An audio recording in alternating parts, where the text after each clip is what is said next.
నాకు పెసర్లు అంటే చాలా చాలా ఇష్టం. సో ఎవ్రీ బుధవారం పెసర్లు తింటా. ఈ పెసర్లను ఉడకబెట్టేసాను, లైట్గా ఉప్పేసి ఉడికింది.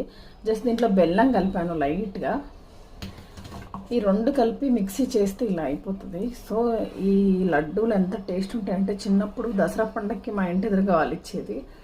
జస్ట్ అలా ఒక 2 టైమ్స్ మిక్సీలో తిప్పాక ఉడకబెట్టిన పెసర్లు బెల్లం తిప్పేస్తే ఇలా అవుతుంది మెత్తగా.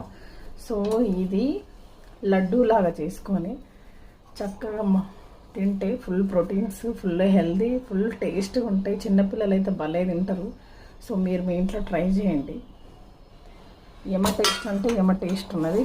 ఒక 10 మినిట్స్లో అయిపోతుంది. ఒక 5 మినిట్స్లో పప్పులు అవి ఉడికిపోతుంది. అదే పెసర్లు.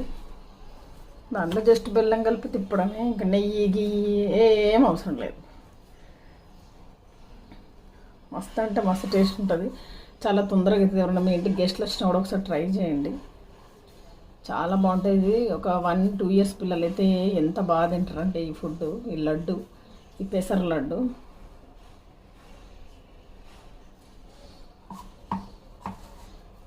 చాలా అంటే చాలా టేస్ట్ ఉంటుంది. సో మీరు కూడా ట్రై చేయండి. ట్రై చేస్తేనే ఎలా ఉందో నాకు కామెంట్లో చెప్పండి. ఇంకా మెత్తగా రుబ్బుకోవచ్చు. నేనైతే కచ్చపక్క అంటారు తెలంగాణలో.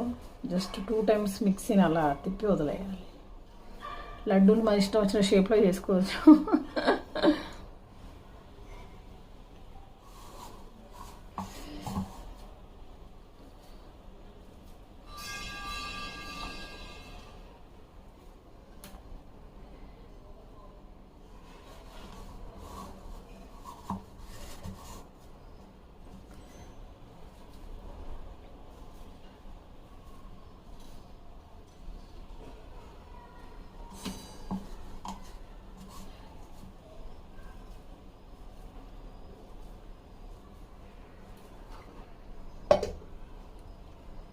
లడ్డూలు రెడీ.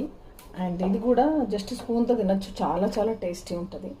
జస్ట్ వీటిని ఫ్రైలాగా వేపుకొని తిన్నా కూడా చాలా బాగుంటుంది.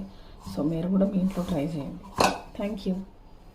సో నేనైతే తిన్నా, చాలా టేస్ట్ ఉంది. మా ఫ్యామిలీ ఫ్రెండ్ వచ్చాడు. సో అక్షిత్ ఒక్కసారి చూడు ఎలా ఉందో.